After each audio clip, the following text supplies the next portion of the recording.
Apple Blitz with Anthony Rivardo and Matt O'Leary.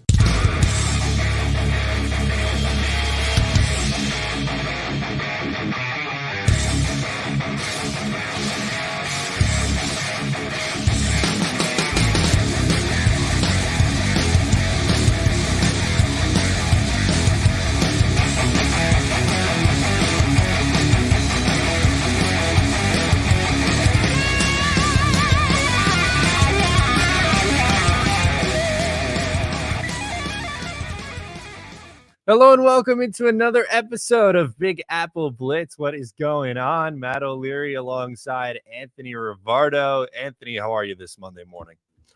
I'm doing great. I'm excited. Mandatory minicamp kicks off this week in the NFL. The Giants obviously had some big news yesterday that we're going to go ahead and dive into, but it's a good time to be tuned into the teams as they kind of report back to practice. Now not voluntary anymore, but mandatory, so everybody should be there, and we should get some interesting storylines out of this.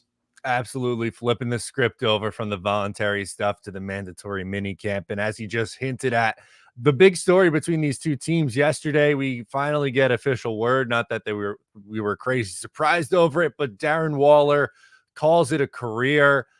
He retires officially now. Kind of as I just mentioned there, that we knew that this was coming, but good to get official word if you're a fan of the New York Giants. Yeah, it's good to get official word so that the Giants can plan ahead and know that Darren Waller won't be here this season, but it's also good to officially get that salary cap relief. Darren Waller retiring frees up $11.6 million in salary cap space for the Giants officially now. So they were among the least cap healthy teams in the NFL before this. Now they're pretty cap healthy. They have enough money to make some moves, or at least to go into the regular season with some insurance if they want to go about it that way. But obviously also leaves a big hole for the Giants potentially at tight end. They tried to plan ahead, drafted somebody. So, they're somewhat prepared for this. It's something that they knew was probably going to happen. But Waller retires, excellent career for him. At one time was one of the best tight ends in the NFL, and I wish him nothing but the best. I respect his decision. He's walking away from a lot of money, so clearly he's making difficult but personal decision, and I guess you got to respect it as a Giants fan, although it does leave a little bit of a hole on this team's roster. Yeah, obviously from the player side of it, like you got to just kind of respect that they took their time to make this decision. But is any part of you any part of you holding anything against Darren Waller for waiting until June to make this call instead of in March? It almost feels in a way similar to what the Jets went through last year with Corey Davis when he steps away in August, right in the middle of training camp. Yeah, at least with Waller versus Corey Davis, I believe with Corey Davis, it was kind of like a big surprise. I don't think it was something that he made known he was contemplating publicly, so the Jets didn't really plan ahead for that. Different for Darren Waller. He made it known very early in the offseason that this was something he was considering. He gave the Giants plenty of time to plan ahead and make some moves to prepare for this, and they did. So I'm not upset with him. I'm not holding anything against him. Obviously, it was a difficult decision for him. He has a lot going on in his personal life. He started to reveal certain things when he announced the retirement about some medical scares that he had during the regular season. So I think it was probably a very difficult decision for him. He wanted to take his time before he made it. I respect it. I don't necessarily hold anything against him, especially because he did inform the Giants that it was something that could happen. So they did go out there and make plans just in case Waller did retire. Yeah, absolutely. They did draft someone, as you mentioned, which I think is going to play a role in this upcoming season. And you obviously have other veteran options on the roster. We talked a little bit about this last week because the news and the rumblings were really getting that much stronger. You still standing firm that you don't think they need to add someone in free agency? I think we mentioned like Logan Thomas as the only name that like remotely stands out. Yeah, and then Logan Thomas, shortly after we mentioned him, signed elsewhere. So there's really nobody on the market as badly as I think. Yeah, maybe the Giants could add some depth there, and they could definitely use some help at the tight end spot. There's really no help to be added unless you wait until training camp cuts and waiver wire additions, or maybe you make a trade during training camp. Those could be an option for the Giants, but I think that they're going to stick with what they've got. They like Daniel Bellinger, who they drafted 2 seasons ago. He had a solid rookie year, didn't play a whole lot last year because of Darren Waller's presence. When Daniel Bellinger did play, he didn't even get to play tight end. He was basically playing swing tackle because the Giants' offensive line was so bad. So you hope that this year the offensive line is a little bit better and these tight ends can actually play tight end. In addition to Bellinger, they drafted Theo Johnson out of Penn State in the 4th round. Really athletic, fits that Darren Waller archetype. He's got a similar mold, athletic build, and playing style. So I like what the Giants have in their tight end room right now. It sucks to lose Waller because he was an established veteran and a quality player. But the young players that the Giants have, they just need to step up in a big way. I think they've got talent. Now it's just about developing them. You also have Jets legend Lawrence Cager still kicking around. I pulled up the Our Lads depth chart. He's tight end 5 right now on the depth chart. So you never know. Maybe a big training camp ahead for our guy Lawrence Cager here. And Lawrence Cager was the de facto Darren Waller replacement for the Giants in practice last year because they had a similar playing style. I believe Cager also began as a wide receiver, then converted to tight end. So he had that speed and athleticism that Waller had. So when Waller left the lineup, the Giants did like to utilize Lawrence Cager in that Darren Waller role. But now I don't think that's going to be necessary. I think he's tight end 5 for a reason. He's going to be a backup who's struggling to make the team because Theo Johnson is going to fit that Darren Waller role and probably play it at a much higher level than Lawrence Cager is capable of. So really banking on Theo Johnson to be an impactful rookie. And it is a little bit scary, though, for the Giants. I believe nearly all of their rookies are going to see significant playing time in one way or another, whether you're talking special teams, starters on offense, or starters on defense. They're going to be relying on their rookies quite a lot. And now you could just add another one that they're going to be putting a lot of pressure on to deliver. Yeah, I like Theo Johnson as a prospect. I don't know if I would feel comfortable with him kind of being the de facto starter. The Giants are kind of just put in this rough spot, though. And with Daniel Bellinger, I think he's looked okay at times, but again, like he hasn't really had a huge body of work his first 2 years in the league. Best season was in 2022 when he had 268 yards and 2 touchdowns on 30 catches. This past year in 23 had 25 catches, 255 yards, no touchdowns. Now, would you say maybe a product of the Giants offense? Is there more in the tank for Bellinger, or is he kind of just like that tight end 2 kind of guy, you think? I think that Bellinger can be a quality starter. He had to start certain games in 2022 and actually played quite well for the Giants. Now, he's not a dynamic field stretcher. He's not going to get vertical and beat you up the seam. He's not that kind of player. But as a solid blocker plus underneath receiving option, he could be one of those kind of starters. And that was kind of what the Giants envisioned for him, I believe, when they drafted him, was for him to play a similar role to Dawson Knox, who Joe Shane and the Buffalo Bills drafted a few seasons ago. They brought in Knox with the Bills, and he kind of played that role where, yeah, he could make some receptions downfield, but oftentimes he was in line blocking, good red zone threat. That's kind of the role that you envision for Daniel Bellinger. And then you hope that Theo Johnson could take that step forward and be that more dynamic receiving option at the tight end spot. We know that Brian Daboll loves to run 12 personnel, loves to roll out there with 2 tight ends on the field. So it's something that you can definitely expect with Bellinger and Johnson, getting them on the field as much as possible. However, the Giants have a lot of wide receiver talent, so Brian Daboll's probably going to be forced into playing more 11 personnel and relying on the tight end position a little bit less this season. Yeah, that's a great point too to bring up is the personnel changes. You mentioned that they like to run a lot of 12 with 2 tight ends on the field.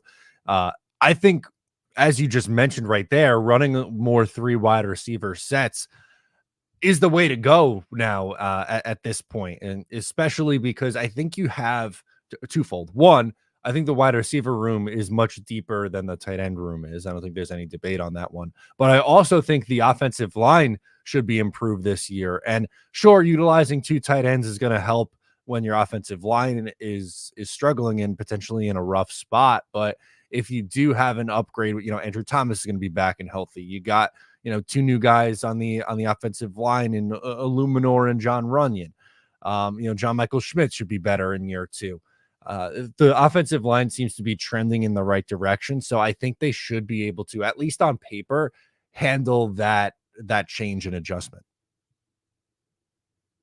I agree with you. And I think that with Brian Daboll and the way that he likes to run the offense, and again, as we talked about in a recent episode, sounds like he's probably going to be the offense's play caller this season. The way that he likes to run the offense, he likes to take those vertical shots and take those deep opportunities. And now without Darren Waller in the lineup, yes, you're going to have a little bit less of a dynamic ability from your tight end room. However, it's just going to create more opportunities for guys like Jalen Hyatt to make those deep targets or take those deep targets and, make those plays downfield. Malik Neighbors as well. So it is going to create a little bit of a shift in personnel. The Giants, though, do have a lot of depth at wide receiver. We talk a lot about the top 4 guys, Malik, Wandale, Darius Slayton, and Jalen Hyatt. But then you get into Isaiah Hodgins as well and Isaiah McKenzie. Those guys are decent. They're quality depth pieces, and they have undrafted free agent from last year, Bryce Ford Wheaton, fighting to make the roster this season. 6'3", 4.3 40-yard time. Very freakish athlete, quality player that you want on the field at some point during the preseason. So they have depth at wide receiver. You could expect them to run a lot more 11 personnel. It might change a little bit of how the offense operates, but again, with this tight end room, you don't want to rely on a young rookie and a third-year player all that much, even though they are pretty talented. So I'm feeling okay about this. I don't think this is like a huge loss for the New York Giants. You'd like to have a player like Waller out there, but based on their personnel, they definitely have the opportunity to continue to run their offense at a high level. All right. Now, if Anthony Rivardo is the GM of the New York Giants, you just got a nice chunk of cap space now opened up. Are you spending that on any position for this year, or are you just going to kick the can down the line and roll it over into next year potentially? I'm probably rolling it over into next year. I don't think that this Giants team is 1 or 2 players away from being that much more competitive. I think that they could probably use a little bit of this cap space to add some depth. Maybe you're talking about a backup cornerback at CB2 in case Cordell Flott doesn't pan out, someone who's a little bit established. And yeah, there are higher end and more splash options out there. If you want to go at safety, Justin Simmons is still available. Stephon Gilmore is available at cornerback, but realistically, none of these guys are turning you into an immediate playoff team. They're not helping you win 5 more games this season. So if you're the Giants, I think you just continue to stay the course, build slowly but surely, maybe use some of this money once you get closer to training camp cuts and use it on the waiver wire. But I wouldn't be rushing to go out there and spend the $11 million that the Giants got. I think that they could continue to be patient and probably roll most of this money over. I agree. The only thing that, and you just mentioned it, the only spot where I would consider adding someone is at corner. And you're not spending a ton of money. Like I'm talking like $5 million or less on a 1-year deal kind of thing for some vet in here to add some depth to that room. But other than that, I think you're kind of just rolling with it right now and seeing where you are. This is probably, unfortunately for the Giants, going to be a bit of an evaluation year and then hopefully taking a step forward in 2025. Yeah, I'm agreeing with you. Again, I think there could be opportunities to add depth, but there's really no need to be doing any big spending. If the Giants had some big time moves that they wanted to make, they didn't need to wait for Darren Waller to retire to make those moves. They still have Dexter Lawrence and Andrew Thomas's contracts that they can restructure. They're choosing not to, which I think is the wise decision because they recognize there's just no point in spending as much money as you need to or as you want this offseason. Save it for down the line when you're in a more competitive spot. Absolutely. So let's get into the New York Jets who are opening up mini camp this week, and wanted to go through some rookies that we should be keeping an eye on. I know we spent a lot of time on Braylon Allen the last week or so, but kind of wanted to get into the Jets' first 2 picks from this draft class in Olu Fashanu and Malachi Corley. For me, Anthony, I'm very curious to see, and this will have a direct impact, I think, on Olu, but how much are we going to see of Tyron Smith or Morgan Moses? They're both 33 years old. Both were banged up last year. And then kind of what opportunity we're going to see from Olu. Is he going to play only left tackle? Do they try him out at right tackle where he practiced at Penn State a little bit last year? I think, starting with the first rounder, I think we'll be keeping a close eye, or should be keeping a close eye on him, because I would expect for him to get a lot more run than the vets in front of him. Yeah, and I would expect that as well. You got to get your rookies prepared and ready to go for training camp. Training camp, the pads are going to come on and the game is going to change for these rookies. They're going to see what it's actually like to go up against NFL talent. So getting them as much run with the ones as you can during minicamp is definitely important. But you do bring up a good point where the Jets brought in some veteran talents, and it is going to be interesting to see what the playing time splits look like during minicamp. How much are we seeing of Smith and Moses versus Olu Fashanu? I always say the last name wrong. For some reason, I just can't say Fashanu. Is that how you say it? Fashanu, apparently. Fashanu. Yeah. See, it always messes me up. But I think we're going to see plenty of him. It's going to be a really important time for the Jets to kind of iron out what their depth chart looks like. Obviously, that gets solidified during training camp, but now is a good time to get these guys acclimated to the pro game and see what they have and get them prepared for training camp. And also too, like if Olu is running with the ones, theoretically you should be going up against some pretty good competition on what's expected to be a very good defensive line. So I kind of like for these young guys the early tests that they're going to get. And granted, like it's mini camp, they're not going 100%, like they're just trying to get up to speed. But I do think it's a good barometer for some of these younger guys that they're going up against.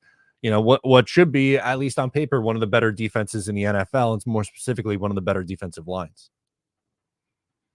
Yeah, absolutely. And again, I think a lot of that stuff, it becomes more important in training camp once the pads do come on and they can really start hitting each other and getting a feel for the strength of one another.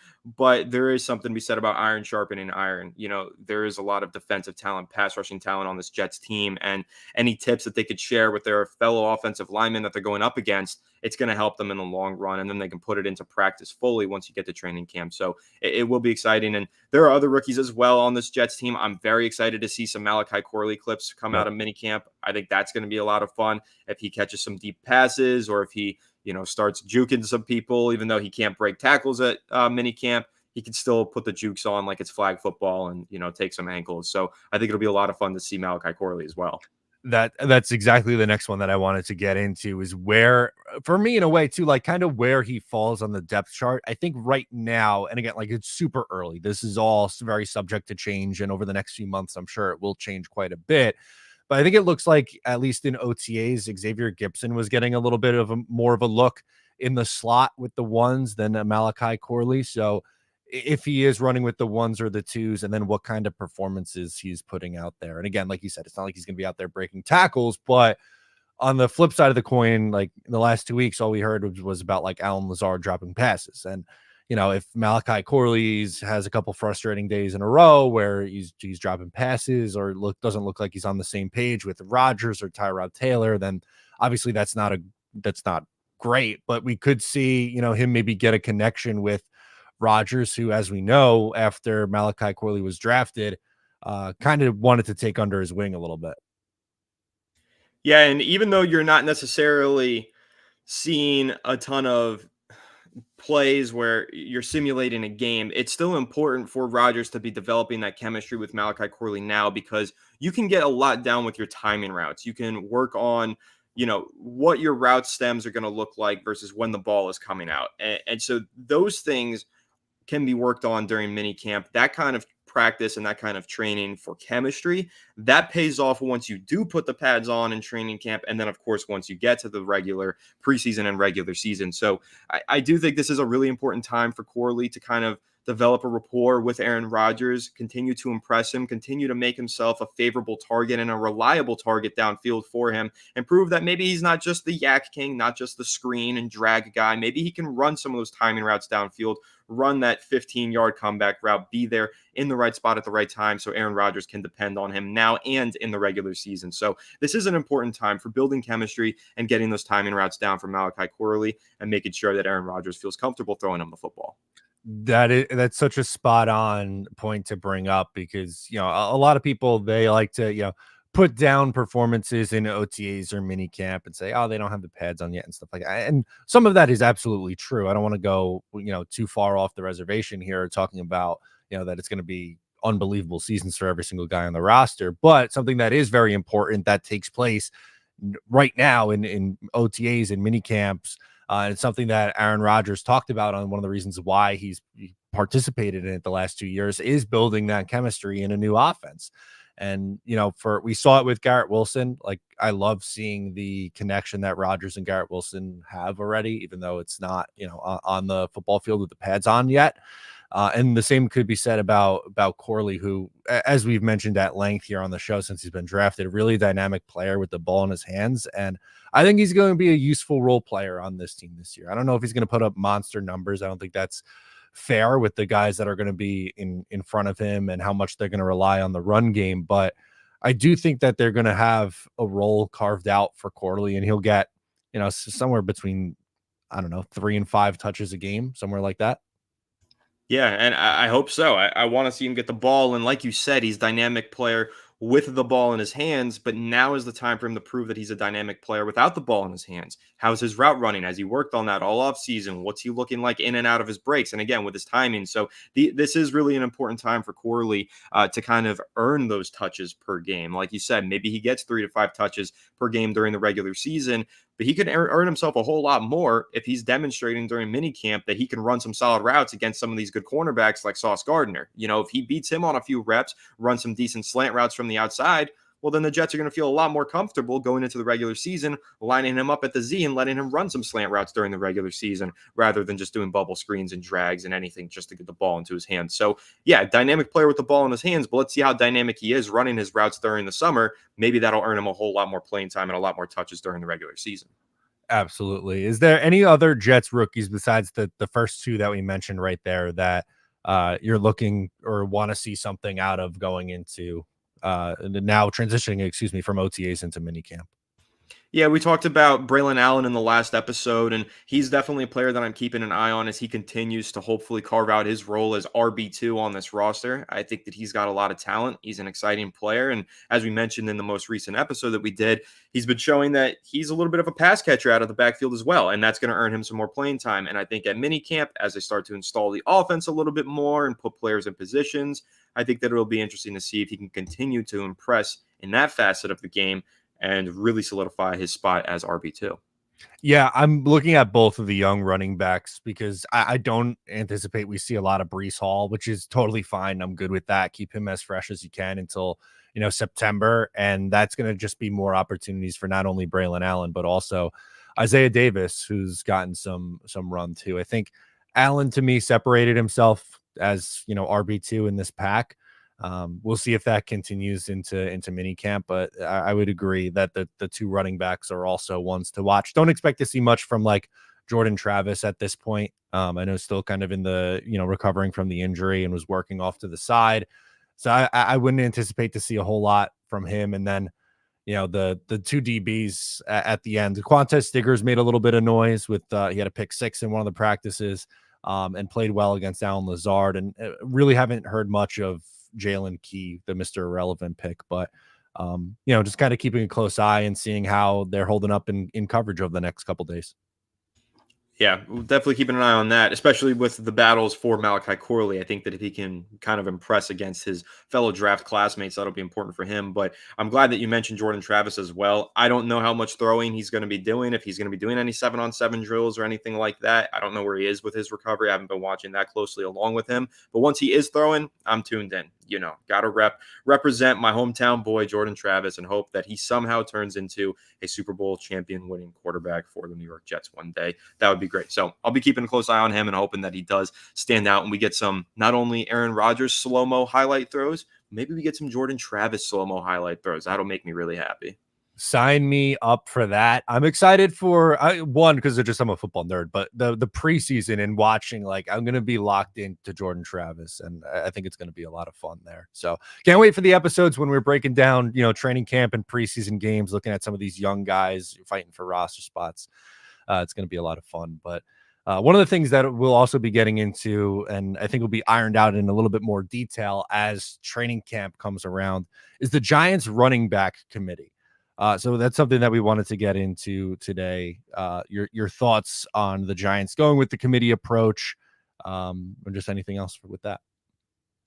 Yeah, it's going to be really interesting because over the last several years, the Giants have gone with the bell cow approach. They've gone with Saquon Barkley, and Saquon Barkley. Like, I can't name you the consistent backup running backs that the Giants have had. Gary Brightwell was one of them. They just cut him a couple weeks ago. Eric Gray, they drafted last year, barely saw the football field. Matt Breida barely got any touches when he was on the field as well. And if you're thinking back even further, I can't even tell you who the backup running back was 2018, 19, 20. So it's been just Barkley and no one else. But now with Saquon departing to go play for the nasty Philadelphia Eagles, the Giants have to go in a new approach. And they brought in Devin Singletary to be their lead back. But the more that we read about this, the more that we hear about this, the more it feels like, yes, Singletary is the lead back, but he's not the focal point of the offense necessarily, and that this is going to be a committee approach, which is preferred for me. I think all the Giants teams, the best Giants teams that I've watched in my lifetime, have had the committee approach. If you think back to the 2008 and 2012 Super Bowl wins, you're talking about Brandon Jacobs, Ahmad Bradshaw, and they always had a third guy spelling in there as well. DJ Ware was one of them, forgetting who the third one was on the second Super Bowl run. But there's always been a committee approach for these successful Giants teams, and I feel like a lot of the best teams in the NFL do run a committee. Even the Detroit Lions had two tremendous running backs in their backfield, ran a committee, and it was super effective. It's great at keeping players fresh, and it's great at utilizing certain skill sets on certain down and distances. And I think that not only is Singletary a good talent, but the Giants have two other intriguing talents at running back as well. Eric Gray, who they drafted last year, and this year they drafted Tyrone Tracy Jr. out of Purdue, and that's a talent that I'm very, very excited about. Former wide receiver, converted running back, tackle breaking machine. There's definitely a lot to be excited about this Giants new running back committee. No, absolutely. And you bring up the plan on offense, even going back to Saquon Barkley's rookie year from 2018 to 2023. I'm just looking at the numbers at attempts per game. We'll exclude the 2020 season where he only played 2 games and wasn't even 2 full games, but 16.3, 16.7 the first 2 years. Then, the injury season in year 3, 12.5, 18.4, and 17.6. And that's not even including the receptions per game, when early on in his career, he was catching like five passes a game too. So the entire, as you mentioned, the entire offense pretty much was Saquon Barkley for the last like 6 seasons for the New York Giants when he was on the field. And in a way, it's going to be weird, like that's not going to be the case. Like that's something that was a part of this Giants identity for a long time. He leaves in free agency, and now they're going with the committee approach. It's going to be ironic because the Jets have a bell cow running back now in Breece Hall, so it's not really applicable for them. But for me personally, I usually like the committee approach because, as you mentioned, like it tends to keep these guys fresh. And Singletary to me is like a really nice compliment back. Like he's not, in my opinion, a bell cow running back, but as like a 1B kind of guy in an offense. And right now on this Giants team, he's probably going to be the 1A. But like I think that works, and especially he's had success with Daboll in the past. Like that was a really good pickup for the Giants, and I think with the committee approach, I think it works. I agree with you. I really do like the committee approach, and I think that Singletary's connection with Daboll is important to point out there, like you just did. He's definitely got a lot of intrigue in that regard, but it's Tyrone Tracy Jr. that feels like the X factor for me, and I've seen that he's now flying up the boards and ADPs for dynasty leagues, and he's a player that I'm actually annoyed to see that because I thought I was going to steal him and he was going to be an absolute sleeper for me in my late rounds of my draft. So hopefully nobody that's in my league is listening right now. But with Tyrone Tracy, just one of those guys that you don't really know what he is, but you know that there's potential there for him to be something really special, right? He spent the first 2 seasons of his collegiate career playing wide receiver and played it all right. He wasn't a bad player by any means. Converts to go into the backfield and play some running back. Doesn't play a whole lot there, but receives about 140 carries last year, something like that, 140 touches, breaks a ton of tackles. He had one of the highest missed tackle rates in all of football, college football last season. And then he just went to the combine, showed tremendous speed and athleticism. Everything just looks special about this kid. It just looks like he's a special talent that wasn't given the right opportunity. And now maybe he can get that. Some great coaching here with the New York Giants. They just brought in Joel Thomas, who was the former running backs coach for the New Orleans Saints, has gotten a lot of credit for the development of Alvin Kamara as both a rusher and receiver. And now you've got a player coming in here with Tyrone Tracy, former receiver, good runner, has an ability, a skill set similar to what Alvin Kamara possessed. Maybe he can go ahead and develop into a good talent for the Giants and be that RB2 coming out of the backfield as a receiver, but also breaking tackles on the handoff. So I really like Tyrone Tracy. I think he elevates the ceiling of this running back room. And if he can make an impact as a rookie, I think this offense will really benefit from it. Yeah, and he put up some really good testing numbers as well. Like his 40 time was decent. I think it was a 4.48 if I'm not mistaken. But the shuttle, the 3-cone, the vertical, 10-yard, broad jump, wingspan, all really impressive high-end measurables. So I think there's no denying the athleticism there. It's kind of just how much that's going to translate to the next level. But I really like the pick for the Giants because it kind of feels like someone who could complement Singletary with what his skill set is. And I do think maybe at least early on in his career, maybe Tracy's the pass catching or third down back, but To me, I think that's a fine way to transition him to the next level. Totally agree with you. And the more touches that he gets as a receiver out of the backfield, the more comfortable he'll get taking some handoffs and continuing to develop. So I think it's going to be a heavy dosage of Devin Singletary this year as the lead back. But these other running backs on the roster, even Eric Gray, I think will see some decent playing time. He's a player who I thought deserved a lot more playing time last year. Didn't get enough of him on the field. I think he plays a little bit more in year 2. And also, for what it's worth, Tyrone Tracy and Eric Gray, I think there's a good chance we see them as kick return specialists under the new formatting. They have an extra opportunity to earn some playing time in that role now that new kickoff format is going to put a lot more pressure on players to be tackle breakers and to be good with their ball carrier vision and make plays and gain yardage. I think both Tracy and Eric Gray can fit into that role and carve themselves out a role on this team. So probably safe to say that Devin Singletary is not hitting 295 rushing attempts like Saquon Barkley back in 2022, right? Absolutely not. And if he does, something went terribly wrong with this offense. Yeah, that's clearly not ideal, but maybe a rough percentage idea. If you were to break it down between who you feel like the Giants' top 3 backs are and like roughly in like a game situation, the percentage of carries, how they would end up being divvied up. If I had to just kind of guess and predict it, I'm going to say 60% to Singletary, 25% to Tracy, 15% to Eric Gray. I don't know if that sounds right, but those are kind of the numbers that I'm throwing out there. I think maybe not in week 1. In week 1, you're probably seeing 70 to 80% going to Singletary, but I think as the season wears on, the more that he gets beat down just from naturally playing as the lead back, and the more that we see from Tracy maybe popping some potential at practice and in-game settings, I think he'll end up pushing towards that 25-30% of touches range eventually. But I understand he's a 5th-round rookie, so I'm probably setting the bar a little high for him and having a little bit too much excitement for him. But again, I just think the talent is there, and the Giants, they need to be more dynamic. They don't have anything to lose. Throw these young guys on the field, see what they got, and see if they can possibly go out there and make some big-time plays.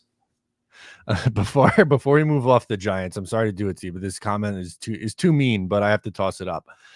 You think Jones will have a career year and toss 16 touchdowns this season? From Cuca Lake Jets fan. I'll give him a solid 12. 12? Okay. Listen, we're in no place to judge. Jet fan, well, with Aaron Rodgers, hopefully knock on wood and anything you got that he remains healthy. But the Jets, if you want to laugh at their quarterback situation, they haven't had a quarterback eclipse 20 touchdowns since 2015 Ryan Fitzpatrick. So not wow. Great. Yeah, no, I'll give him 12 before he gets banged up in week 6 or week 8, whenever he's throwing the 12, and then they're just like, all right, whatever, it's Drew Lock time. Little Drew Lock, Tommy DeVito season. That's really what I want to see. I want this to be the Tommy DeVito show, and trying to get him going in the right direction. That would be a lot of fun this year. Listen, man, if Tommy DeVito takes over as the starter, I will be over the moon. And I will be rooting for him. If there is one player in the NFL that I want to become a Super Bowl MVP, it is Tommy DeVito. I love it. There we go. And another comment that we could toss up here as I change the graphics a little bit is John's hanging out with us. And he goes, did Hassan show up yet? So we have not found out yet. Mini camp begins tomorrow. It's Tuesday to Thursday for the New York Jets. But that was our next topic. And our topic that we wanted to close out the show with was, will Hassan Reddick show up to the mandatory minicamp after missing voluntary OTAs? Honestly, I think that he will make an appearance. It is mandatory minicamp. It doesn't sound like he's necessarily super angry and like pissed off about his contract situation. It's just, to me, I'm getting the vibe that like he's not thrilled about the situation, and why show up to something that he doesn't have to in the meantime? That's kind of been the vibe that I've gotten. Maybe, you've got more insight and a different perspective on it, but I think that Reddick showing up at mandatory minicamp would be an important step towards getting his contract resolved. So I think that he will show up. He'll probably negotiate while he's there and do some drills. And then once they do resolve the contract situation, he'll be back in full swing. Yeah, I think so too. That's kind of where I'm looking at it. I know Robert Saleh had a weird press conference last week where he was like, we haven't had much, or I haven't, excuse me, but Saleh hadn't had much interactions with Hassan Reddick, but he was like the anticipations that he would be here next week, or meaning now, for mandatory minicamp. I do think we see him, and I do think the Jets redo the contract. I know we kind of both were on the page, like kind of just let it play out and go from there. But I think for me, I could totally see them doing like reworking this year so he's not playing on that 1 year $15 million with none of a guaranteed deal, and maybe doing like a 3-year deal with an opt-out, or not an opt-out, but like an out after 2 years, so where it's 24 and 25, which kind of aligns with this window that they're anticipating that they have with Aaron Rodgers, and then maybe with an option for 2026. And I still think something like that could make sense. Like I've said, my opinion on it is that they should just give him some incentives and let him play out this year. But, it is true in the sense where if you feel like this window for the Super Bowl with Rodgers is going to last a few more years, keep Reddick around as long as you think Rodgers is going to be here is probably going to be the right point of attack. But with Reddick, I do think he'll make his return to minicamp and probably get some work in within this week. And then it'll just be about carving out his role, I think, is kind of like the big detriment to him not being around. Is the Jets probably want to figure out what role he's going to play, what role other players are going to play behind him. Obviously, he's going to be one of the starting edge rushers on this team, but what does that mean for Will McDonald? Who's out there on third downs? Who's out there on pass rushing situations where it's third and fourth and long? Who do you want in each situation? Those are the things that get installed during mini camp and training camp, but you can't really install all that stuff and game plan without all of your starters there, which is why the mini camps become mandatory. So I think that's going to be a key point for the team's coaching staff to really key in on and focus on as Reddick does eventually make his return here. Yeah, and another good comment here from John. He says, JD must have known that Hassan wanted a contract before trading. That does kind of feel like something that probably should have came up. Like the Jets should have known the situation with Hassan Reddick when they were trading for him. Now, maybe that's part of the reason why they got him so cheap on the trade market with a pick in like 2026 as being the main thing for that trade, was probably because he did need a new deal. But I think eventually they get something done. I'm not really crazy concerned about it right now. And then Kuka Lake follows it up and says they freed up $13 million by trading off John Franklin Myers. So maybe that plays a factor in it. Like I wasn't crazy on trading away John Franklin Myers. I thought he was an underrated part of this defense, but it kind of opens up some room to work with now.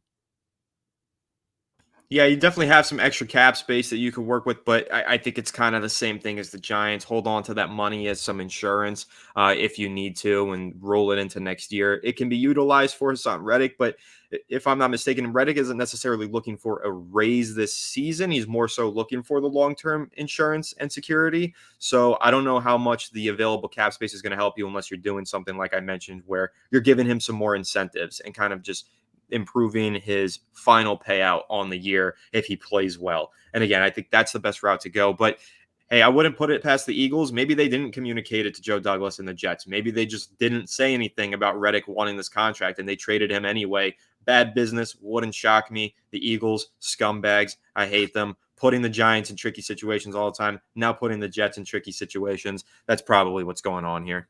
Scum gonna scum. That's what it is. We saw it last week with the comments from Nick Sirianni.